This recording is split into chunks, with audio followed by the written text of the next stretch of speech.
Bom dia, boa tarde, boa noite. Eu sou a Carol Ambrosi. Sejam bem-vindos a mais um vídeo no meu canal. E hoje vamos falar sobre todos os livros que eu li no segundo trimestre de 2026. Um semestre não, trimestre. Acabei de falar trimestre. Com muitas leituras muito boas, eu encontrei 4, 5 novos favoritos, então compensamos o trimestre passado. Se você quiser ver a desgraça que foi, por favor, assiste o meu vídeo sobre as minhas leituras do primeiro trimestre. Hoje eu vou mostrar um pouquinho diferente, eu vou separar por gêneros, e aí eu vou falando aleatoriamente dos livros, não vai estar em ordem de gosto e desgosto, em ordem de lido ou não. Então bora já começar, sem muita enrolação, só vou antes passar pelos 2 livros que eu abandonei. Um estava sendo muito ruim, mas o outro foi porque eu simplesmente não conseguia me concentrar nele e eu entendi que eu precisava parar. Começando por A Forma da Noite, da Tess Gertsen. Como que fala sobre o nome dela? Mas era um livro que eu tinha herdado do meu tio. Eu herdei uma sacola enorme com um monte de livro de suspense dele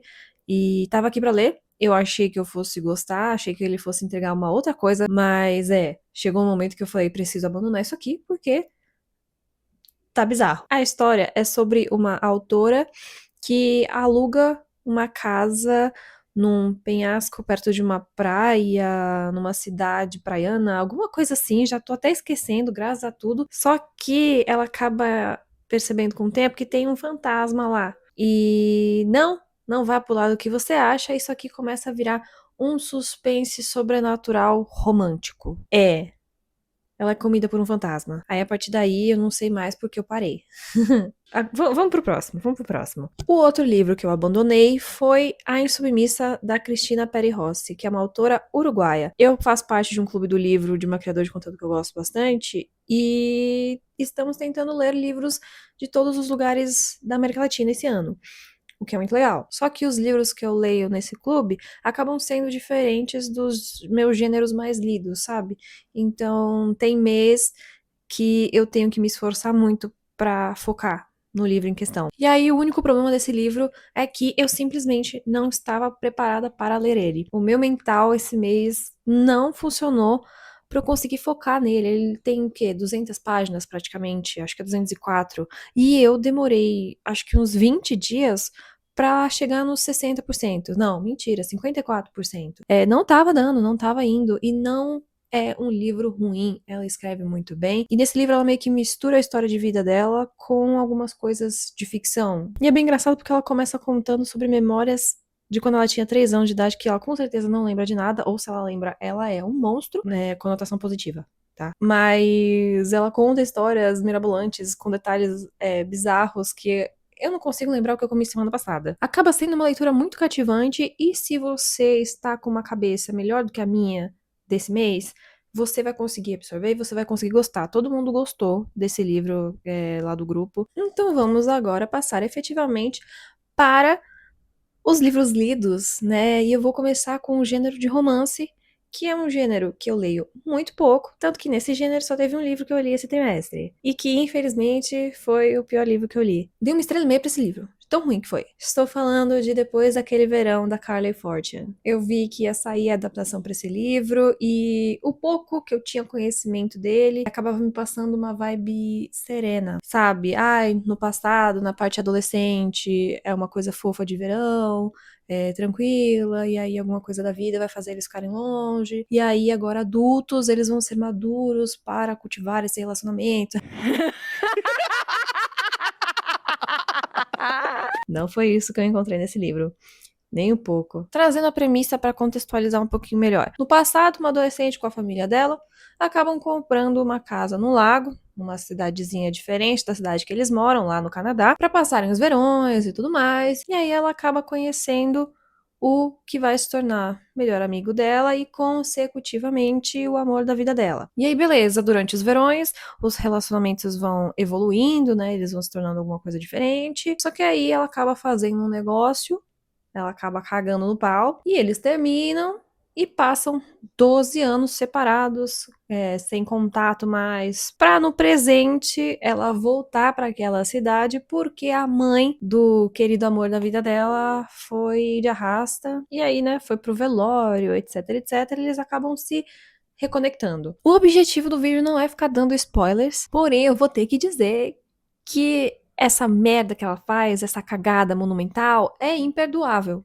Ao meu ver, não tenho paciência pra isso. Não tem volta, não quero mais saber do romance de vocês. Isso aí me tirou completamente do pouco que eu ainda tinha de consideração por essa história. A versão adulta dessa desquerida consegue ser mais imatura e egoísta que a versão adolescente dela, que já era insuportável, irritante e imatura, porque acabou até fazendo a cagadinha que fez, não é mesmo? Ela tá indo lá pro velório da mãe dele. E ela parece uma adolescente no cio o tempo inteiro. Meu Deus, ela não consegue pensar em nada além de nossa, como ele tá gostoso. Nossa, como eu quero comer ele. Nossa, como eu quero ser comida por ele. Nossa, que não sei o que. Tá entendendo? Esse cara aí tem um irmão. Irmão chato. E aparentemente o segundo livro é pra contar a história de amor dele. Não quero. Não vou ler. Ai, porque eu odiei tanto esse livro, eu me recusei a assistir a série. Teve gente que falou que era diferente e tudo mais. Não me importo, não quero ver. Aí não só isso, mas né, o protagonista virou um grande corno manso, tapado, bobão. Mas teve mais uma coisa que me fez odiar essa leitura, que foi a narração do audiolivro. Porque eu li esse livro na versão audiolivro e a narração foi péssima. A narradora parecia quase um robô sem emoção, tava me incomodando. Não só isso, mas tinham várias palavras em inglês, nomes, que ela assassinava. E tinha nome que tava tudo bem traduzir pro português, assim, pra brasileirar, que a gente ia entender. Sam é Sam. Tudo bem. Beleza. Esse é o que menos me doeu. Teve um outro que era Mason. Ela falava Mason. Que mais? Ah, Dolly Parton, né? Tô aqui falando tranquilo de uma forma brasileirada. Ela falou Dolly Parton. Temos o Bagel. Ela falou Bagel. Fala rosquinha. Não precisa falar Bagel. E eu fico muito triste de falar isso. Mas acho que já deu desse livro. Vou passar agora para os livros de não ficção que eu li, que foram 2. O primeiro, eu não gostei muito, eu achei muito fraco, e é de uma autora brasileira. O livro é A Boba da Corte, da Tati Bernardi, e eu achei sem graça. Ela queria fazer uma versão levemente autoficção, de vivências depois dela conseguir acessar uma classe social mais de alto nível e ela vivendo com essas pessoas, odiando tudo que elas fazem, julgando tudo. Só que ela era uma grande vazia, não via nada profundo dela refletindo, não via nada complexo, era ela só reclamando, sendo que não tinha nem tanta gente assim tão insuportável. E aí ela ficava querendo lamber o cu daquele macho que ela tava. E pra quê? Aí eu fiquei, ai, deu muita preguiça esse livro. Eu não consegui abraçar nada. Esse aqui foi 2 estrelas e meia, é muito chato. Nem tenho muito mais o que falar, eu vou já passar pro próximo de não ficção, que foi O Amanhã Não Está à Venda, do Ailton Krenak. Ele é um ativista contemporâneo indígena, acho que ele já tem vários livros assim, só que esse em específico, ele tem tipo 24 páginas. É um ensaio, praticamente, e ele reflete bastante sobre os efeitos da pandemia. Eram reflexões de durante e pós-pandemia. É muito legal, eu dei 4 estrelas, é muito bom, as reflexões dele são muito boas, ele é um ativista muito foda, porém, é muito curto. Desenvolve mais, aprofunda mais, sabe? Fica a recomendação, tá? É um negócio muito rapidinho de ler e muito importante. Eu acho que a gente precisa ler mais coisas de vozes como a dele. Agora nós entramos no gênero ficção. E na real, o primeiro que eu vou falar, ele tem um pouco de realismo mágico. Só que eu não quis colocar em fantasia porque ele é muito mais realista do que mágico. Enfim, vocês vão entender. Estou falando de Oração para Desaparecer, da Socorro Racioli. Que livrinho maravilhoso! Eu tava entrando de férias, ia fazer uma viagenzinha para Recife, passar uns dias lá, e aí eu decidi levar esse livro aqui, já tinha ele físico, e foi a melhor escolha que eu fiz. Ele casou super bem com essa viagem que eu tava fazendo, ele fez a experiência da minha viagem ser melhor, e a minha viagem fez a minha experiência de leitura com esse livro ser também muito melhor. Tudo se casou, se ajudou, então por isso que eu dei 5 estrelas para esse aqui. É uma história sobre recomeço, sobre amor e sobre cultivar o seu passado sem precisar reviver ele, repetir ele. Nessa versão de mundo, existem algumas pessoas que, quando estão prestes a morrer, acabam recebendo uma segunda chance e meio que renascendo em algum outro lugar do mundo, em algum outro contexto do mundo, espaço-tempo, às vezes você vai para o passado, às vezes você vai para o futuro, fica meio nebuloso, mas você recebe uma segunda chance de vida. Aqui não vai ter explicação do porquê que isso acontece, quais são os motivos específicos, o que você precisa aprender, o que você precisa resolver depois disso, não tem nada disso, é só uma coisa que acontece, e aí, por conta disso, acompanhamos as pessoas que passaram por isso. Aqui a gente vai focar em uma mulher só, mas é uma evolução de personagem muito legal, achei muito lindo, muito bom, muito gostoso, recomendo demais, leiam. Passando agora para um outro livro do Clube do Livro, que eu mencionei lá na Insubmissa, que é A Cachorra, da Pilar Quintana. Uma autora colombiana. E infelizmente essa aqui eu dei 2 estrelas. Mas é porque eu achei curto e a mensagem que ele aparentemente queria passar passou batido pra mim. Eu não consegui absorver nada disso, não funcionou pra mim, eu não vi nenhum objetivo nessa história. Não só isso, mas tem um pouco de maus tratos com animais, e aí, porque eu já também não tava comprando nada do que ele tava querendo refletir, eu só não gostei disso e achei desnecessário, e aí, né, enfraqueceu ainda mais a minha nota. Só que a conversa sobre esse livro foi muito legal, né, a nossa reunião foi muito interessante, e eu pude aprender um pouquinho mais do qual que era o objetivo da autora, porque ela escreveu na época em que ela estava amamentando a sua filha, seu filho, isso eu já não lembro, que o objetivo era justamente escancarar coisas, pensamentos conflitantes e complicados que envolvem a maternidade na nossa sociedade. O que esperam de uma mãe? Precisa ser desse jeito, se ela é de outro jeito, ela é julgada, não importa o que ela faça de diferente, ela vai ser julgada, não é mesmo? É tudo isso, entendeu? Envolvendo maternidade, a mulher, o papel dela na sociedade e as cobranças que todo mundo faz. Só que a forma como ela escreveu essa história passou batido essa mensagem. Eu não consegui absorver nada disso. Pra mim, acabou parecendo um livro vazio, chato, sem nada, só pra ser estranho e reclamar, só que sem uma voz clara. Mas como eu falei, a discussão foi legal, teve muita gente que gostou desse livro e conseguiu absorver essa mensagem. Talvez você consiga, isso não funcionou pra mim, mas, né, não sou todo mundo. Passando agora para o próximo livro, que também é de um clube de leitura que eu participo, porém, esse clube de leitura é de literatura sul-coreana.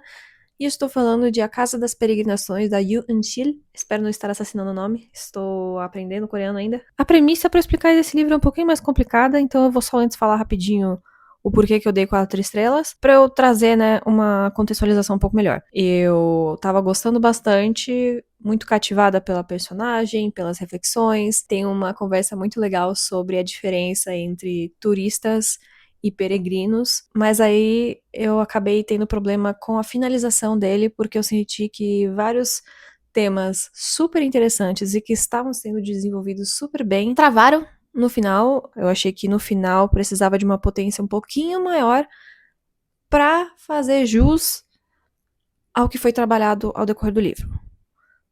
Nesse livro aqui, a gente vai acompanhar uma adolescente que tem um relacionamento muito estranho com a sua família, com seus pais e sua irmã, e ela se sente muito externa à vida deles, e isso é porque, em parte, ela cresceu com o avô dela, não só com o avô dela, mas com a, entre aspas, namorada do avô dela, que é a dona dessa casa de peregrinações. Quando ela era mais jovem, ela comprou esse lugar e transformou em vários apartamentos. Então ela aluga para muitas pessoas diferentes, e uma dessas pessoas era o avô da nossa protagonista, e ela acabou vivendo com eles por um bom tempo, porque a mãe passou por períodos de depressão e tudo mais, e ela não conseguia cuidar direito das filhas, e aí pediu ajuda pros pais, pra sogra, etc, etc. E, cara, relacionamento horrível, tá? Essa família é um porre insuportável, é muito difícil comprar qualquer evolução que eles têm. Só que tem mais uma coisa, porque no presente,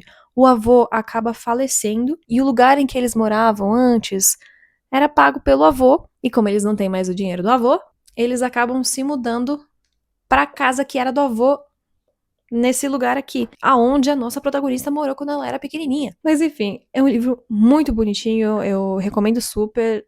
Todos nós do grupo lá gostamos muito dessa história. Ele funcionou bem, eu só achei que precisava manter a potência que estava no decorrer do livro no final. Agora vou passar para a minha opinião talvez mais polêmica, levando em consideração as Bookreads, porque é um livro que eu dei 5 estrelas e favoritei, mas tem muita gente falando mal. Estou falando de Metade da Idade Dele, da Jeanette McCurdy. A nossa eterna Sam, do iCarly. Se você ainda não leu o livro de biografia dela, vai ler, porque aquele livro é foda pra caralho. É maravilhoso. Ela tem um humor bem mórbido. E as coisas que ela passou são complicadíssimas, mas é muito legal ver a evolução dela. O quão honesta ela foi naquela retratação de tudo é muito potente. E aí chegamos aqui na primeira obra de ficção dela. E é basicamente sobre uma adolescente que acaba engatando num relacionamento com o professor dela de 40 anos. E eu vou tentar explicar um pouquinho do porquê que eu gostei, pegando referência a alguns motivos que eu vi do pessoal não ter gostado. Porque eu meio que penso ao contrário. Começando com... Não era isso que eu esperava de uma obra de ficção da Jeanette McCurdy. Era exatamente isso que eu esperava da primeira obra de ficção da Jeanette McCurdy depois de ter lido o livro dela. Desde que eu terminei aquele livro, eu sabia que a primeira obra dela ia ser suja. Como é que eu posso explicar isso? Ela ia ser visceral, levemente depressiva, com um humor bem mórbido e retratando algum tema tabu. E foi isso que ela entregou aqui. E eu acho que um dos pontos principais que a gente precisa levar em consideração é que representação não é o mesmo que compactuação. Porque um autor decide trabalhar um tema, decide explorar um tema, decide retratar alguém que toma atitudes XYZ, não quer dizer que esse autor compactua com tais pensamentos, com tais ações. E eu senti muito isso aqui. Pra mim, isso aqui foi meio que um expurgo do que já aconteceu com ela, de uma forma mais fictícia, pra representar de uma forma extremamente escancarada o quão bizarro é isso aqui. Em nenhum momento eu senti que ela tava romantizando esse relacionamento entre aluna e professor. Eu senti que ela tava mostrando até em mínimos detalhes na forma como ela escreve, na forma como ela escolhia colocar certos diálogos, o quão nojento e manipulador é, como que funciona todo o grooming. Eu achei de uma inteligência absurda a forma como o professor tenta manipular os sentimentos dela nos mínimos detalhes, na forma como fala as coisas. Mas enfim, eu consegui enxergar dessa forma. Eu achei uma representação muito dura e visceral, levemente depressiva desse tópico. A nossa protagonista, ela não é uma pessoa adorável, ela não é uma jovem inocente, fofinha, que não tem noção da vida. Ela é alguém que teve que bater no peito e virar adulta porque a mãe não conseguia e não tinha mais ninguém pra ajudar. Ela teve que amadurecer muito rápido. Só que ela é uma adolescente ainda. Uma das reclamações que eu mais vi de pessoas que não gostaram é que a personagem principal não parece real, porque às vezes ela parece super conhecedora da vida, capaz de fazer reflexões profundas e autoanálises e não sei o quê. E aí, em outros momentos, ela consegue ser imatura, querer fazer coisas de criança e tudo mais, mas é exatamente por isso que eu achei que ela construiu uma pessoa extremamente real e complexa. Ela é quebrada. Ela cresceu num ambiente péssimo. Não teve amor, não teve carinho, não teve cuidado, não teve presença. Como eu falei, ela precisou ser adulta da casa muito cedo. E isso acaba bloqueando ela de crescer de uma maneira normal, que a maioria das pessoas aqui cresceram, né? Ela não teve isso. Então é óbvio que ela vai ter comportamentos adultos, promíscuos, que não sei o quê, e ao mesmo tempo ela vai querer brincar de boneca, vai. Não tem isso aqui, mas é só pra eu trazer a referência, porque ela não viveu na hora que ela precisava viver. E ela é uma adolescente. É lógico, a gente se acha, tipo, dono da razão nessa época aqui. Não sabe de nada. E eu acho que todos os detalhes da construção dela, né, como uma pessoa completa, os traumas dela, os coping mechanisms, sabe? Eu esqueci como é que fala em português. É muito bem pensado. Então, assim, eu achei o livro extremamente inteligente e que tá aqui pra te dar um tapa. Isso aqui não é legal, mas vocês precisam cuidar das pessoas que estão passando por isso, pelo amor de Deus. E eu acho que representar esse tipo de personagem é muito importante, porque eu acho que a maioria dos personagens. Porque eu acho que a maioria dos adolescentes vão ter alguns pensamentos assim, que podem ser maléficos para as outras pessoas e tudo mais, e para elas também. Consumismo ao extremo, que é o que ela faz aqui, compras desenfreadas e depois se arrepende. Tentar manipular demais a sua própria beleza, a sua estética, fazer 500 mil coisas e nunca tá bom. Cara, eu achei muito profundo. Mas, enfim, eu sei que vai ser um pouco gráfico, um pouco pesado para algumas pessoas. Então, assim, eu sinto que não vai ser uma boa experiência para todo mundo. Ainda em ficção, temos um último livro, que também é do mesmo clube do livro lá. E é mais um livro brasileiro, porque lemos Brasil em maio. Estou falando de A Árvore Mais Sozinha do Mundo, da Mariana Salomão Carrara. Gente, a experiência foi ainda melhor, porque no nosso encontrinho do clube, a autora participou. Ai, foi muito legal. Eu já tinha lido outro livro dela, que é Se Deus Me Chamar, Não Vou. E aqui, pra mim, se concretizou um pensamento que eu tinha lá, que é a forma dela conseguir retratar personagens tão distintos ou tão específicos de uma forma que parece ser muito real. Porque lá naquele outro livro, ela contou a história pelo ponto de vista de uma menina de, 10, 11 anos, e foi riquíssimo. E aí aqui, ela está contando a história de uma família que trabalha com produção de fumo lá no pedaço rural do sul do Brasil, pelo ponto de vista de objetos. E os objetos parecem pessoas completamente realizadas. É muito foda. Aqui temos o ponto de vista de um espelho lusitano. Um espelho que está na família há muitos e muitos, muitos anos e tem um sotaque português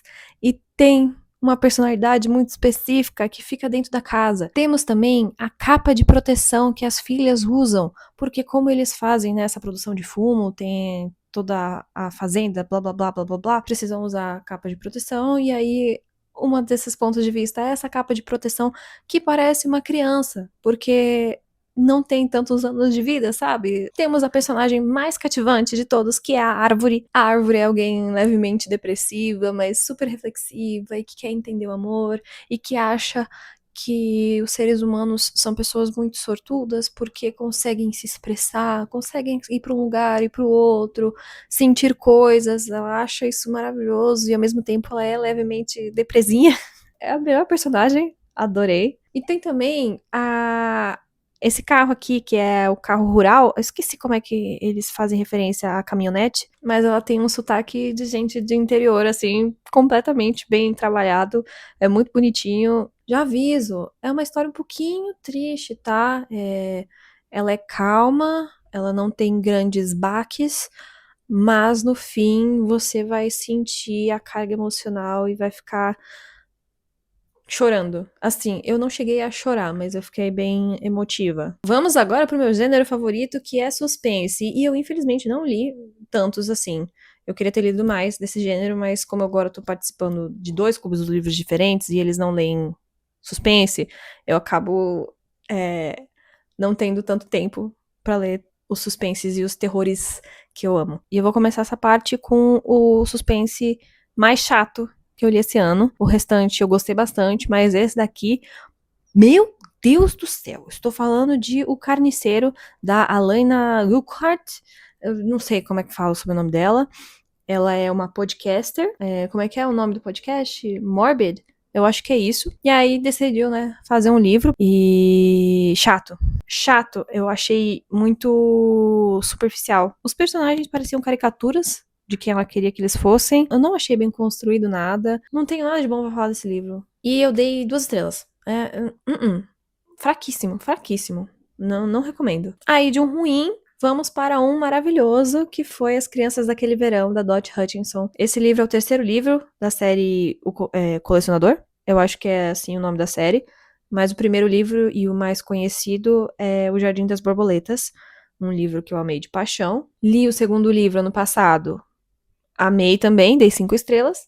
Li o terceiro este ano e seguiu sendo 5 estrelas favorito, maravilhoso. Essa autora me cativou completamente porque ela constrói personagens femininos de uma forma tão complexa e delicada, sabe? Cheio de empatia e cuidado para lidar com histórias completamente diferentes. Cada personagem feminino parece um personagem completo. Eu acho que os suspenses dessa autora leem muito como uma literatura mais de ficção, sabe? Que foca mais na escrita. Eu acho a escrita dela belíssima. E essa série, como um todo, acompanha um grupo de profissionais do FBI que se especializam em crimes contra crianças. Cada livro tem uma temática principal, que vai trabalhar sobre crimes com crianças. E eu não acho que você precisa ler todos os livros, você pode ler qualquer um que você quiser, é só que a história desses protagonistas acabam evoluindo conforme cada livro vai acontecendo, né? Mas o plot principal da história é assim, fica no livro mesmo, não permeia todos os livros. E aí nesse daqui tá tendo uma pessoa que se autodenomina anjo, que está desvivendo os pais de crianças e está fazendo essas crianças assistirem isso e depois está deixando essas crianças com a principal desse livro, que é uma das investigadoras. E aparentemente essa pessoa faz isso porque essas crianças estavam em ambientes tóxicos, para não ser explícita aqui nas bizarrices que elas estavam tendo que passar com esses pais. Então ela meio que tá agindo como se fosse uma anti-heroína, salvando essas crianças de ambientes horríveis, que não sei o que, só que ela tá, né, desvivendo brutalmente os pais ou os cuidadores e fazendo as crianças assistirem. Só leiam os livros dessa autora. Comecem pelo Jardim das Borboletas, é maravilhoso. Don't touch, it's art. Daí, entramos em uma das melhores surpresas desse ano pra mim, no quesito suspense, que foi No Meio da Noite, do Riley Sager. Eu até fiz vídeo só desse livro aqui, vai ver, é o último que eu postei, tá muito legal, eu pelo menos adorei fazer aquele conteúdo. O outro livro que eu tinha lido dele foi uma montanha-russa de sentimentos, tava gostando muito, e aí no fim ele descaralhou porque ele não parava de dar plot twist e revelação e não sei o que, e aí ficou impossível de acreditar em qualquer coisa, me incomodou muito, caiu muito na minha avaliação. Só que esse daqui conseguiu se manter até o fim e eu achei algo muito sólido. É um livro um pouco mais arrastado, lento. Ele não é tão frenético, mas eu não tenho problema com isso, então não foi um ponto negativo, ao meu ver. No passado, quando o nosso protagonista era uma criancinha de 10 anos, estava acampando com o seu amiguinho no quintal da casa dele, e esse amiguinho some, desaparece e nunca encontram ele. Passados 30 anos, ele volta a morar nessa cidade na casa dos pais, porque os pais foram morar em outro lugar e deixaram a casa pra ele. E ele começa a achar que ele tá sendo assombrado por esse amiguinho dele que eles nunca encontraram até hoje. O meu único problema com essa história é que ela parecia que tinha 3 histórias em um único livro. Ele levantou 3 pontos super interessantes de se terem em livros, só que eles mereciam ser livros separados. Vou tentar explicar. Tem a parte principal, que é o desaparecimento desse amiguinho no passado, e que influencia em alguns conflitos da parte atual, dele se relacionar com a mulher dele, de ter filhos ou não, luto e tudo mais. Isso daria um livro muito foda, 5 estrelas favorito. Mas aí ele peca com a quantidade de tempo que ele se dedica para esses pontos, porque ele acaba levantando os outros 2 pontos. O outro ponto é que temos um instituto muito suspeito aqui, que aparentemente faz pesquisas sobre o paranormal, sobre possíveis eventos sobrenaturais, que tem uma vibe muito de culto, sabe? De seita. E se ele focasse nessa ideia e desenvolvesse isso, cara, ia ser um livro muito foda também. E aí o terceiro é a parte que pode ser sobrenatural ou não. Será que tem fantasma? Será que é o fantasma do passado? Será que eles estão buscando vingança? E aí, por conta de outra coisa que aconteceu, ele vai vir. Eita, caiu. Vocês vão ter que lidar com o resto do vídeo sem a luz ali. Eu achei que eu tinha carregado. Mas é isso. Gostei. Muito mais do que o outro livro que eu li dele. E aí, pra terminar na parte de suspenses, vamos falar dela, da Frida McFadden, porque eu finalmente encontrei um livro dela que eu gostei. Oh my God! Okay, it's happening! Esse foi o 7º ou 8º livro que eu li dessa autora, e eu nunca dei acima de 3 estrelas. E os livros que eu dei 3 estrelas, que foram 1 ou 2, eu tava sendo bondosa porque eles mereciam 2 estrelas e meia. Esse aqui, ele não ganhou 5 estrelas, ele ganhou 4 estrelas, porque estamos ainda falando da Frida McFadden, e a escrita dela é falha, pra não ser grossa, ela não é boa, mas o plot finalmente é bom. E eu gostei desse livro porque, diferentemente dos outros dela, a personagem feminina proeminente dessa história, que é na realidade uma grande surtada, não é o plot twist. A gente já tem conhecimento disso, a gente vai vendo a evolução dessa maluquice dessa personagem, e esse não é o plot twist, essa não é a revelação, porque eu acho uma revelação baixa, porque às vezes a gente tá acompanhando essa personagem 100% do tempo, e ela não dá indícios de que ela é assim, e aí depois ela usa a revelação falando que a personagem era na realidade surtada, despirocada, só que você não construiu pra fazer sentido. Aqui ela construiu diferentemente, e aí a evolução da história, as revelações, né, o que ela vai tomando de decisão e o que acontece e o porquê que ela tava fazendo isso, fez sentido. Eu não fiquei brava com as revelações, eu nem achei que teve demais. Ela deveria manter esse tipo de qualidade e parar de fazer mulher surtada, mulher despirocada ser a reviravolta. Eu nem falei o nome do livro, mas ele vai estar aqui, né? Nesse livro, a gente acompanha a Debbie, que é uma mãe muito dedicada, uma esposa muito dedicada, que tem uma coluna no jornal em que ela responde pessoas que escrevem pra ela e ela dá conselhos. Às vezes ela dá conselhos bons, mas aí ela sempre dá também um conselho meio fora da casinha. E aí coisas acontecem com a família dela e ela vai evoluindo esse nível de loucura pra proteger ela e a família dela. Se tem um livro da Feta McFadden que eu indicaria, seria esse. Vamos agora passar pras fantasias. Meu Deus, ainda tem 5 livros pra eu falar.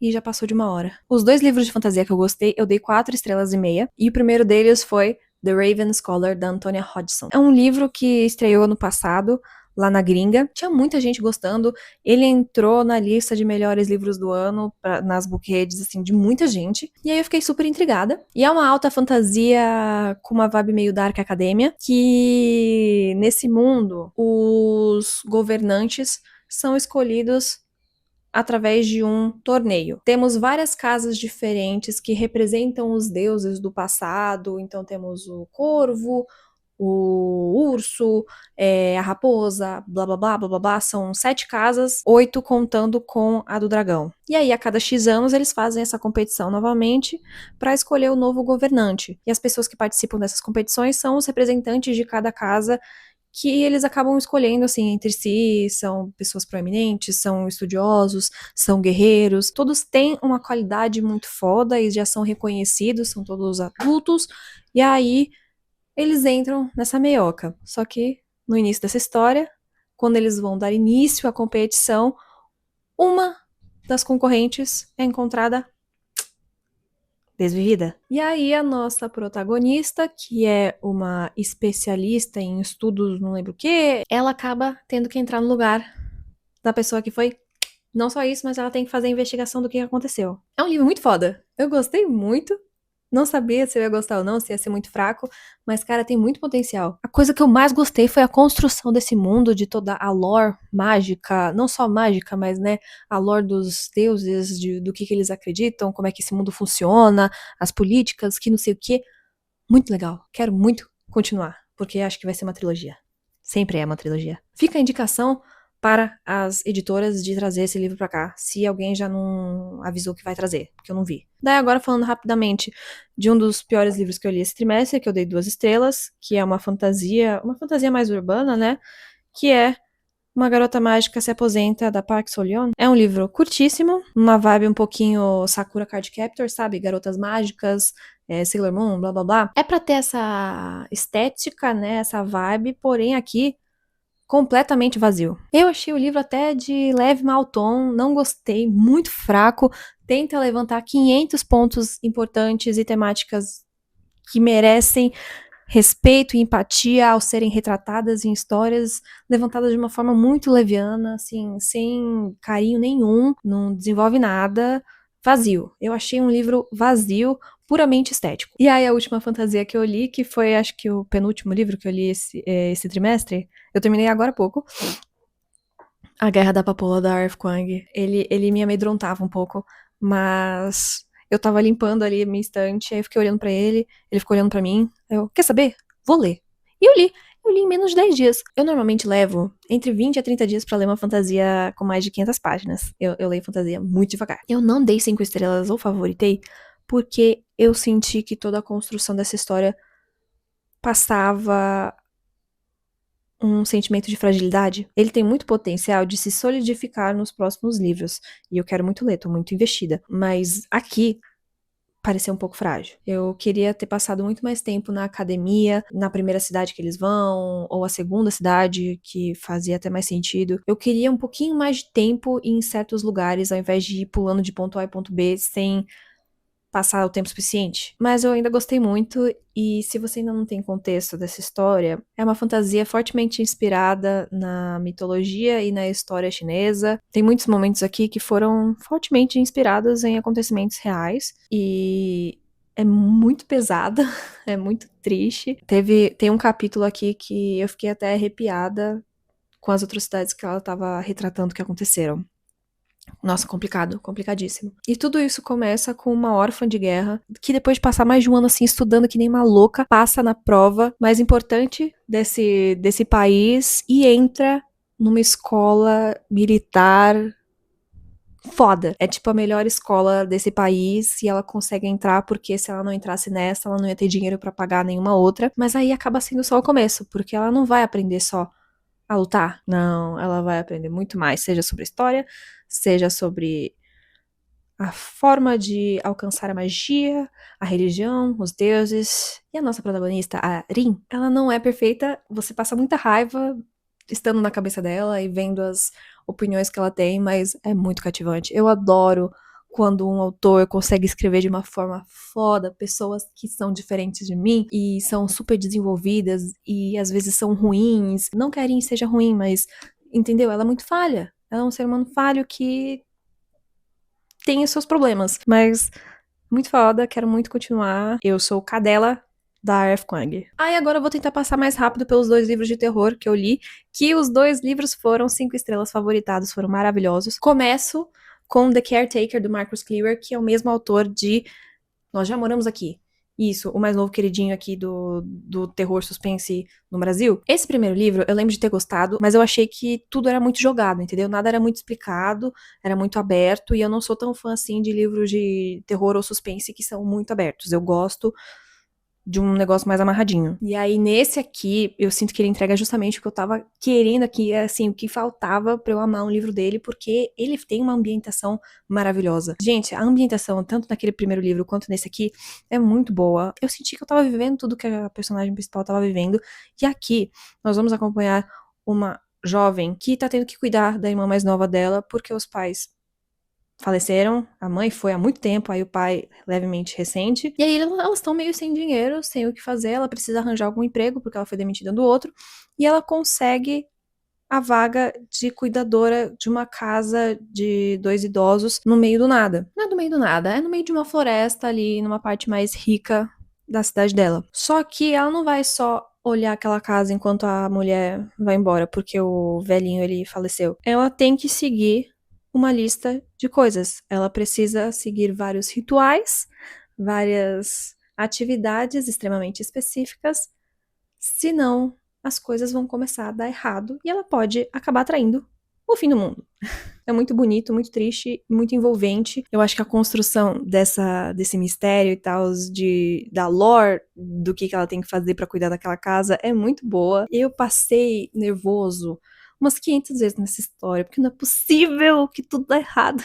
Mas é muito bom. Eu recomendo demais. E aí passamos para o último livro, que é Bad Eater and Other Names for Cora Zhang, da Kylie Baker. Nesse livro nós acompanhamos uma americana que tem descendência chinesa e vê a irmã dela ser empurrada pra frente de um trem no começo da pandemia lá, e logo antes, né, de empurrarem ela, gritam Bad Eater. E esse é um termo que foi muito utilizado pra xingar os asiáticos na época da pandemia, né? Principalmente os chineses, mas como os brancos são extremamente preconceituosos, eles não aprendem as diferenças de etnias, então todos estavam emaranhados no mesmo saco. Isso acontece no começo da pandemia, e aí uns meses depois, um ano depois, ela está trabalhando com limpeza de cenas de crime, e aí ela e os colegas dela começam a perceber que tem um padrão nesses crimes, porque todas são jovens asiáticas que estão sendo dilaceradas de todas as formas possíveis e ainda encontram morcegos na cena do crime. É um livro muito potente, muito criativo, muito completo e delicado para lidar com os temas que ele aborda. Eu achei muito foda. Leiam, se vocês gostam de terror. Mas é isso, eu acho que eu já falei demais de todos esses livros aqui. Dá pra gente terminar, né, amarrar tudo. Muito obrigada por ter assistido até aqui. Não se esqueçam de me seguir nas redes sociais. Eu crio conteúdo lá também separado e eu gosto muito, sou bem ativa, gosto de vocês conversando comigo, interagindo com as coisas que eu faço. Deixa aqui nos comentários qual que foi o melhor e o pior livro que você leu nesse trimestre, qual que você me indicaria, talvez. E é isso. Muito obrigada. Um beijo. Até a próxima.